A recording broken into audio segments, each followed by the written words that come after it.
നമസ്കാരം സാർ.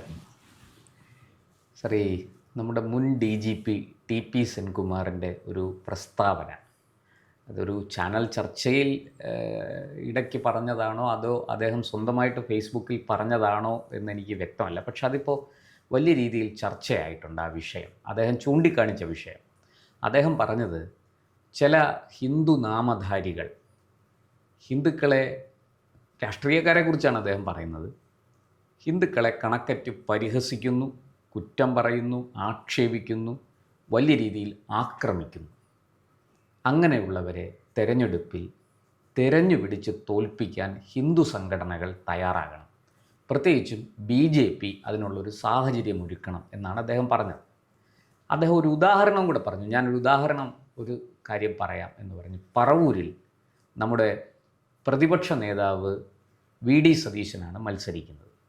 അദ്ദേഹം ഈ പറഞ്ഞതുപോലെ വലിയ രീതിയിൽ BJPയെ ആക്രമിക്കുന്നതിൻ്റെ പേരിൽ ഹിന്ദുത്വത്തെയും ഹിന്ദുക്കളെയും കൂടി ആക്രമിക്കാറുണ്ട്.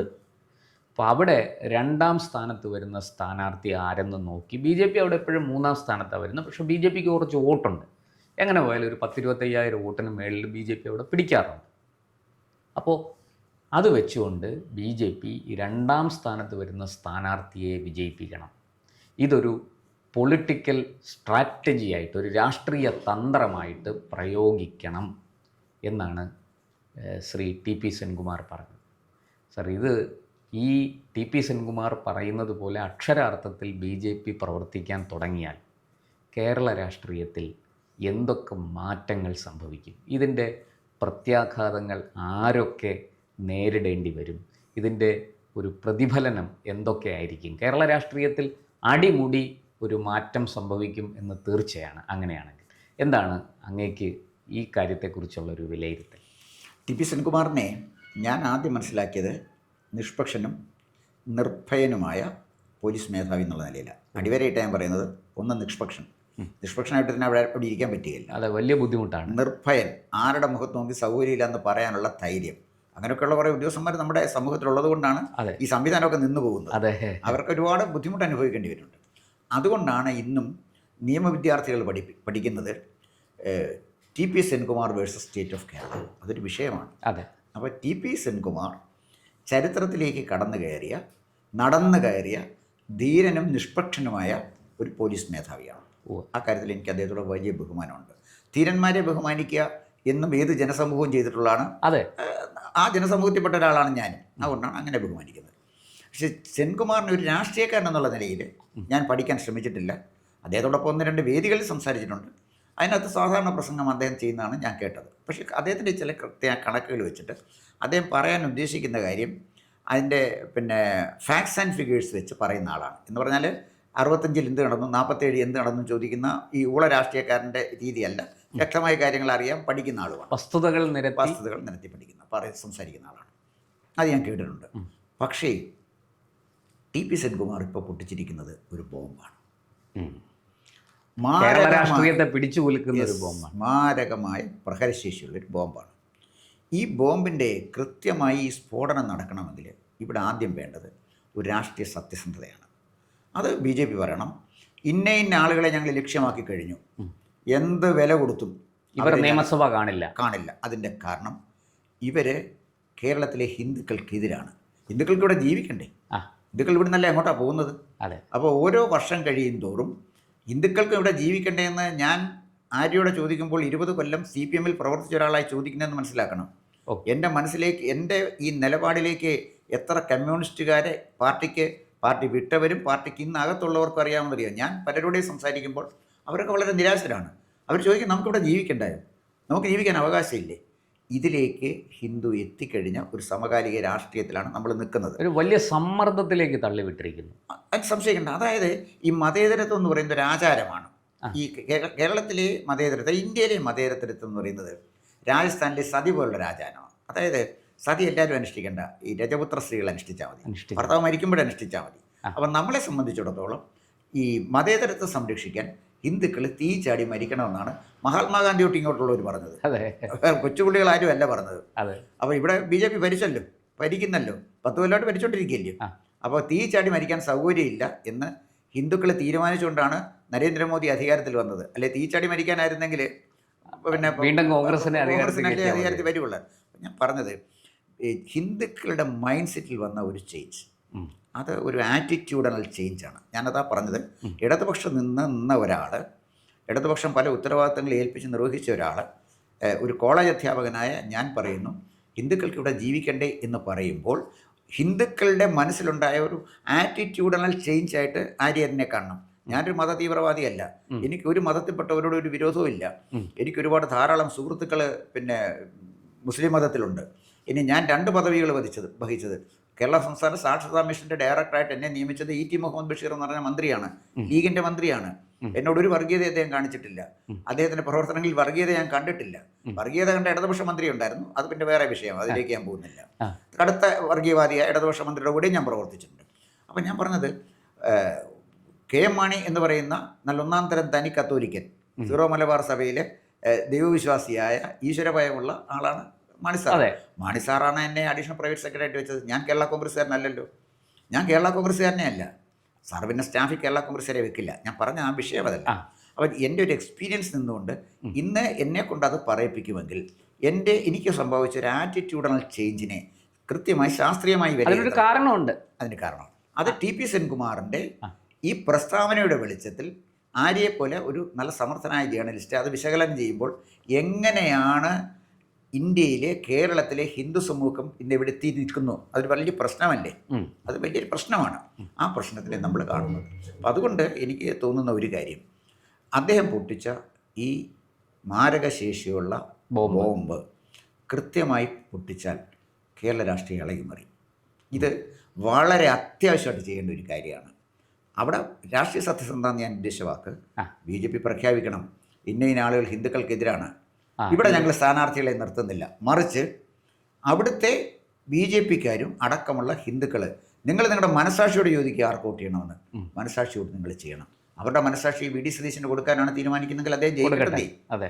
അല്ലാതെ അവരുടെ സ്ഥാനാർത്ഥിയെ പേരിന് നിർത്തി വോട്ട് കച്ചവടം ചെയ്യാൻ പോകാതെ, മറിച്ച് ഇത്തരം ഒരു തീരുമാനം BJP സത്യസന്ധമായ തീരുമാനം, അതെ ഞാൻ പറയാം, രാഷ്ട്രീയമായ സത്യസന്ധതയുള്ളൊരു തീരുമാനം എടുത്താൽ. സാർ അവിടെ ഞാനൊരു എടുത്തു ചോദിക്കുകയാണ്. ഇപ്പോൾ നമ്മുടെ മുഖ്യമന്ത്രി പിണറായി വിജയൻ, അതുപോലെ തന്നെ കോൺഗ്രസ്സിലെ ഒരു പ്രമുഖ നേതാവാണ് TN പ്രതാപൻ, അതുപോലെ VT ബൽറാം, ഇങ്ങനെ കുറച്ച് ആൾക്കാർ, നമ്മൾ ഈ മതേതരത്വവും രാഷ്ട്രീയവും ഒക്കെ പറയുന്നത് നമുക്ക് മനസ്സിലാവും, വോട്ട് കിട്ടാൻ വേണ്ടിയിട്ട് തന്ത്രങ്ങളൊക്കെ പറ്റും.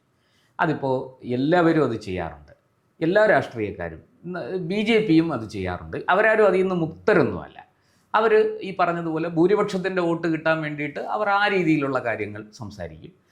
മറ്റുള്ളവർ എല്ലാവരുടെയും വോട്ട് കിട്ടാൻ വേണ്ടിയിട്ട് ഈ തെങ്ങിനും കവുങ്ങിനും ഒക്കെ ഒരേ തളാപ്പിട്ട് കയറുക എന്ന് പറയുന്ന ഒരു നയം സ്വീകരിക്കും.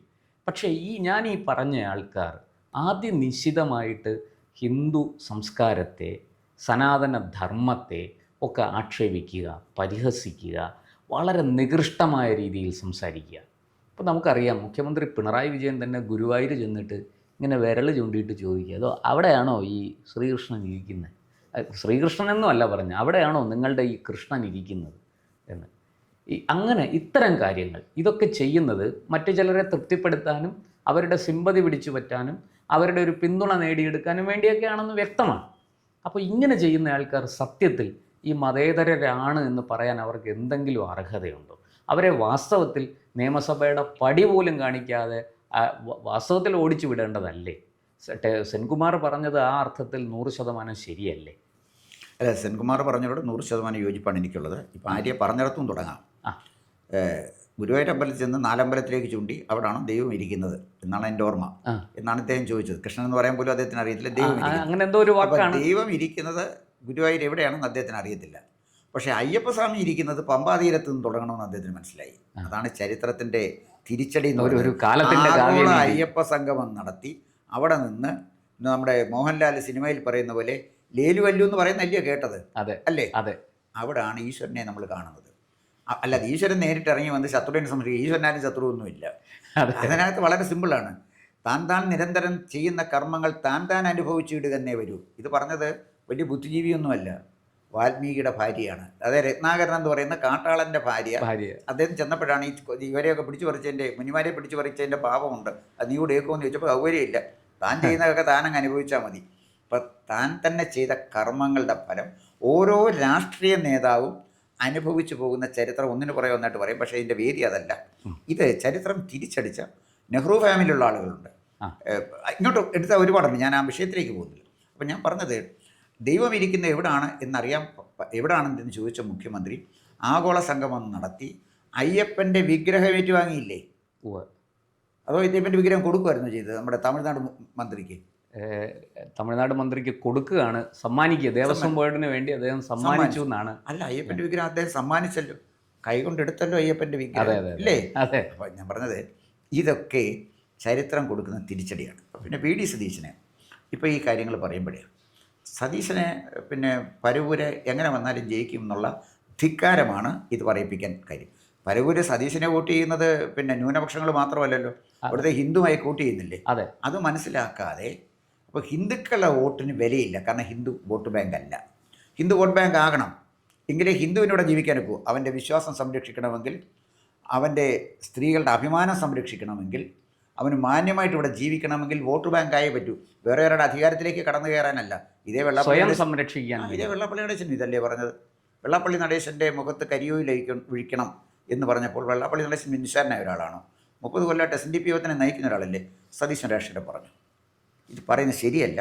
ഞങ്ങൾ ഗാന്ധിയുടെ ആളുകളാണ്, അഹിംസയിലാണ് ഗാന്ധി വിശ്വസിക്കുന്നത്.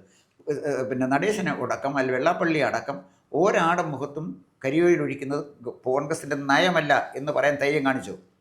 ധൈര്യം കാണിച്ചില്ലല്ലോ. ഏതെങ്കിലും ഒരു കോൺഗ്രസ് നേതാവ് ധൈര്യം കാണിച്ചോ? ഇല്ലല്ലോ. അപ്പം ഞാൻ ഈ പറഞ്ഞു വന്നത്, ഈ ഓരോരുത്തർക്കും വരുന്ന ഈ മാറ്റമാണ്. അപ്പോൾ സതീശനെ അവിടെ തോൽപ്പിക്കാൻ BJP തീരുമാനിച്ചാൽ അത് സകല കോൺഗ്രസ് നേതാക്കന്മാർക്കും പാഠമാകുമെന്ന് മാത്രമല്ല, കേരള രാഷ്ട്രീയം ഗുണപരമായൊരു വഴിത്തിരിവിലെത്തുകയും ചെയ്യും. എങ്ങനെയെന്ന് ചോദിച്ചാൽ, ആരും ജയിക്കട്ടെ തോക്കുകയും ചെയ്യട്ടെ, പക്ഷേ ഹിന്ദുത്വത്തിനെയും ഹിന്ദുക്കൾക്ക് ജീവിക്കാനുള്ള അവകാശത്തെയും ഇല്ലാതാക്കാൻ ശ്രമിക്കുകയും ഹിന്ദുക്കളോട് യുദ്ധം പ്രഖ്യാപിക്കുകയും ചെയ്യുന്ന ഹിന്ദു നേതാക്കന്മാരെ, അവർക്കതിന് റീസണില്ല. ഇപ്പം നമുക്ക് SDPI മുദ്രാവാക്യം പറയുന്നു, അരിയും മലരും കരുതിക്കൂ, കുന്തിരിക്കാൻ കരുതിക്കൂ എന്ന് പറഞ്ഞു. സതീശൻ വായി വെള്ളം ഒഴിച്ചിരുന്നല്ലേ ഉള്ളൂ, അതുപോലെ സംസാരിച്ചു, പറഞ്ഞില്ലല്ലോ. ഇല്ല. പിന്നെ ഹമാസിന്റെ പ്രശ്നങ്ങളുമായിട്ട് വന്നു. അവിടെ ശശി തരൂരല്ലേ പിന്നെ ശക്തമായിട്ട് കോൺഗ്രസ്സുകാരന് യാഥാർത്ഥ്യം പറഞ്ഞു. ഞാൻ പറഞ്ഞ നട്ടലുള്ളവനെ, ആണത്തമുള്ളവനെ വിമർശിക്കാൻ കോൺഗ്രസ് സ്പേസ് ഉണ്ടെന്ന് തെളിയിച്ച ആളാണ് ശശി തരൂർ. അതാണ് ഞാൻ പറഞ്ഞത്. ആത്മാഭിമാനവും ആണത്തും അന്തസ്സും വിദ്യാഭ്യാസവും ഉള്ളവന് ഇതൊന്നും ഇല്ലാത്തവന്മാരാണ് ഇതുമായിട്ട് നടക്കുന്നത്. അപ്പം എന്ന് പറഞ്ഞാൽ അവർ ഹിന്ദുവിൽ മുകളിൽ ഈ കുറ്റങ്ങളെല്ലാം ചാർത്തിപ്പോയവർക്ക്, അങ്ങനെ ചെയ്തവരുടെ ഇന്നത്തെ സ്ഥിതി കൂടെ മനസ്സിലാക്കണം. അങ്ങനെയാണെങ്കിൽ വി ഡി സതീശൻ നിയമസഭ കാണാൻ വലിയ പാടുപെടും. അങ്ങനെ ഒരു പ്രാവശ്യം വി ഡി സതീശൻ അത് സംഭവിച്ചാൽ ഈ കോൺഗ്രസ് അടക്കമുള്ള പാർട്ടിയിൽ നിൽക്കുന്ന സകല നേതാക്കന്മാർ ഹിന്ദുത്വത്തെയും സനാതനധർമ്മത്തെയും തള്ളിപ്പറയുന്നവന് അതിൻ്റെ മഹത്വം മനസ്സിലാക്കണമെങ്കിൽ നിയമസഭയ്ക്ക് പുറത്തു പോകണം. അത് ചെയ്യുന്നത് വളരെ നല്ലൊരു കാര്യമാണ്. ഇപ്പോൾ പിന്നെ സതീശൻ ചോദിച്ചൊരു ചോദ്യമുണ്ട്, TN പ്രതാപൻ. എനിക്ക് പല നേതാക്കന്മാരോടും അഭിപ്രായ വ്യത്യാസമുള്ളവരുണ്ട്, അനുകൂലമായ അഭിപ്രായമുണ്ട്. ഇപ്പോൾ ചിലരോട് ഞാൻ അവരുടെ ബഹുമാനം നിലനിർത്തി തന്നെ അഭിപ്രായ വ്യത്യാസം മെയിൻറ്റെയിൻ ചെയ്യും. അവരുടെ അഭിപ്രായം എൻ്റെ അഭിപ്രായം രണ്ടായതുകൊണ്ടാണ്, മറ്റൊന്നുമില്ല. ഞാൻ TN പ്രതാപനെ കണ്ടിട്ടില്ല, അതുകൊണ്ട് അദ്ദേഹത്തോടെ എനിക്ക് അഭിപ്രായ വ്യത്യാസത്തിൻ്റെ പ്രശ്നമേ ഉദിക്കുന്നില്ല. എനിക്ക് അദ്ദേഹത്തിനോടുള്ള ഏക വികാരം എന്ന് പറയുന്നത് അവജ്ഞയാണ്. അതിന് കാരണമുണ്ട്. ഈ മനുഷ്യൻ ഇന്ത്യൻ പാർലമെൻറ്റിൽ കാണിക്കുന്ന പേക്കൂത്ത് കണ്ടു. അയാൾക്ക് 2 വാക്ക് സംസാരിക്കാൻ അറിയത്തില്ല. അപ്പോൾ TV ഇയാളുടെ പടം കാണാൻ ഈ ബില്ല് വലിച്ചു കീറി എറിഞ്ഞ് അവിടെ കിടന്ന് കറങ്ങുക. ഹൈബീഡൻ കൊണ്ട് പിന്നെ ഹൈബീഡൻ ജയിക്കാൻ പ്രയാസമല്ല, ലത്തീൻ കത്തോലിക്കനായിട്ട് ജയിപ്പിക്കുമായിരിക്കും, അവർ ജയിച്ചോട്ടെ. പക്ഷേ പാർലമെൻറ്റിൽ ഇറങ്ങിയൊന്ന് മര്യാദയ്ക്ക് പെരുമാറാൻ പഠിക്കണ്ടേ? അപ്പോൾ ബില്ലിനെ എതിർത്തുകൊണ്ട് നല്ല അന്തസ്സായിട്ട് NK പ്രേമചന്ദ്രനോട് സംസാരിക്കുന്നുണ്ടല്ലോ. അദ്ദേഹം ബില്ല് ഒരിക്കലും ചെയ്തില്ല. എന്തിനാണ് ബില്ല് കീറുന്നത്? ബില്ല് വായിക്കാൻ അറിയാത്തതല്ലേ ബില്ല് കീറുന്നത്. അപ്പോൾ ബില്ല് വായിക്കാൻ അറിയാത്ത ഇവറ്റകളെയൊക്കെ പാർലമെൻറ്റിലേക്ക് അയക്കുന്ന ജനാധിപത്യം, ഇതൊക്കെ ജാതിയുടെ മതത്തിൻ്റെ പേരിലല്ലേ പലതും കയറി. തീർച്ചയായിട്ടും. അപ്പോൾ അത് തന്നെ ഒരു ബാധ്യതയാണ്. അപ്പോൾ 2, പിന്നെ ഞാൻ പ്രതാപൻ്റെ ഒരു ചിത്രം കാണുന്നത് മുരളീധരനുമായിട്ട് തുറന്ന ജീവി പോകുന്നു. ഇയാൾ മുരളീധരൻ്റെ മുഖത്തെ വേർപ്പൊപ്പിക്കൊടുക്കുന്നു, മുരളീധരനെ ആവർത്തിച്ച് ചുംബിക്കുന്നു. ഈ പിന്നെ പഴയ സിനിമയിൽ നമ്മുടെ പിന്നെ പ്രേംനസീറും ഷീലയും കൂടെയുള്ള പ്രേമരംഗം പോലെ ഇയാൾ എത്ര സബ്സ്റ്റാൻഡേർഡ് ആയിട്ടുള്ള ഒരു ഇതിനാണ്. അതാ ഞാൻ പറഞ്ഞു, അവജ്ഞ തോന്നാൻ ഇതുകൊണ്ടൊന്നും 4 കിടയാണ് ഉപയോഗിക്കേണ്ടത്. കാരണം 4 കിടയ്ക്ക് താഴെ ഇല്ലെങ്കിൽ 4 കിട. ഇത്തരം ആളുകളെ അയക്കരുത്, നിയമസഭയിലേക്ക് അയക്കരുത്. അത് BJP ചെയ്യുന്ന ഈ ജനാധിപത്യത്തിന് ചെയ്യുന്ന ഒരു സേവനമായിരിക്കും. അവിടുന്ന് കമ്മ്യൂണിസ്റ്റുകാർ ജയിക്കട്ടെ, അല്ലെങ്കിൽ ആരെങ്കിലും ജയിക്കട്ടെ, ആര് വേണമെങ്കിലും ജയിക്കട്ടെ.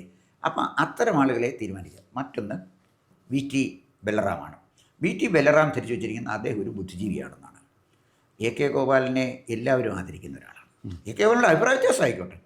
AK ഗോപാലൻ അറിയപ്പെടുന്ന ഒരു കമ്മ്യൂണിസ്റ്റ് നേതാവ്, രാഷ്ട്രീയ നേതാവ്, ഇന്ത്യയിലെ ആദ്യത്തെ പ്രതിപക്ഷ നേതാവാണ്. അപ്പോൾ EMSനെയും AK ഗോപാലിനെയും ഒക്കെ നമ്മൾ ആദരിക്കുന്ന പാർട്ടി നോക്കിയല്ല, അതിലൊക്കെ എത്രയോ ഉപരി നിൽക്കുന്ന ഒരാളാണ് EMS, AKG ഒക്കെ. അവരൊക്കെ എല്ലാവരും ആ കാലഘട്ടത്തിലെ ആളുകൾ അംഗീകരിച്ചിരുന്ന ആളാണ്. AK ഗോപാലിനെ കുറിച്ച് എത്ര മോശമായൊരു കമൻറ്റാണ് VT ബലറാം. അത് ഒഴിവാക്കാമായിരുന്നു. അപ്പം അതാ ഞാൻ പറഞ്ഞത്, വളരെ ആദരണീയരായ നേതാക്കന്മാരെ പോലും അപഹസിക്കുന്ന അധമ സംസ്കാരമുള്ള ഒരുത്തൻ പാർലമെൻറ്റിലെ അസംബ്ലിയിലേക്ക് പോകണ്ട എന്ന് അവിടുത്തെ ജനങ്ങൾ തീരുമാനിച്ചാൽ ഞാൻ അതിനെ സ്വാഗതം ചെയ്യും. അപ്പോൾ അവിടെ നിന്ന് ജയിച്ച് അദ്ദേഹത്തിനെ തോപ്പിച്ചുകൊണ്ട് ജയിച്ചത് MP രാജേഷ്. അപ്പം ഞാൻ പറഞ്ഞത് MP രാജേഷ് അവിടെ ജയിച്ചത്, ആ ജയത്തിനെ ഞാൻ സ്വാഗതം ചെയ്യുന്നതിൻ്റെ കാര്യം MP രാജേഷിൻ്റെ ജയമല്ല, മറിച്ച് VT ബലറാമിൻ്റെ തോൽവിയാണ് ഞാനവിടെ കാണുന്നത്. ഇത്തരം ഒരു തീരുമാനം BJP എടുത്താൽ, ഇത്തരം ആളുകളെ അവരുടെ വീട്ടിലിരുത്താൻ BJP തീരുമാനിച്ചാൽ ഒരു സംശയവും വേണ്ട, കേരള രാഷ്ട്രീയം 2026 കൃത്യമായി വഴിത്തിരിവിലെത്തും. പക്ഷേ അതിന് BJPക്ക് ഒരു പൊളിറ്റിക്സ് വേണം. BJPയുടെ ഏറ്റവും വലിയ പരിമിതി BJPയിൽ രാഷ്ട്രീയം അറിയുന്ന നേതാക്കന്മാർ കുറവാണ്. അത് ഒരു ബേസിക് പ്രോബ്ലമാണ് BJPയുടെ.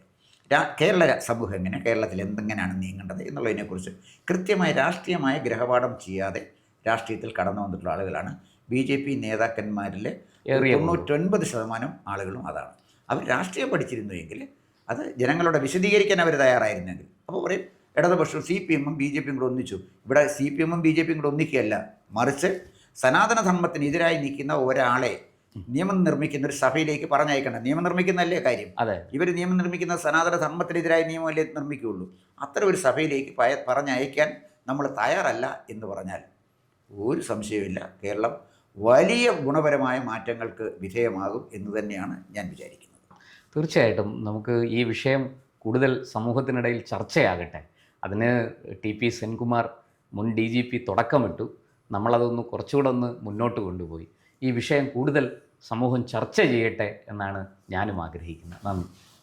കൂടുതൽ വാർത്തകളും വിശേഷങ്ങളും നേരിട്ട് ലഭിക്കാൻ ജനങ്ങളിൽ നിന്ന് ജനങ്ങളിലേക്ക് ജനഭൂമി ന്യൂസ് സബ്സ്ക്രൈബ് ചെയ്യൂ. ബെൽ ബട്ടൺ അമർത്താനും മറക്കരുത്.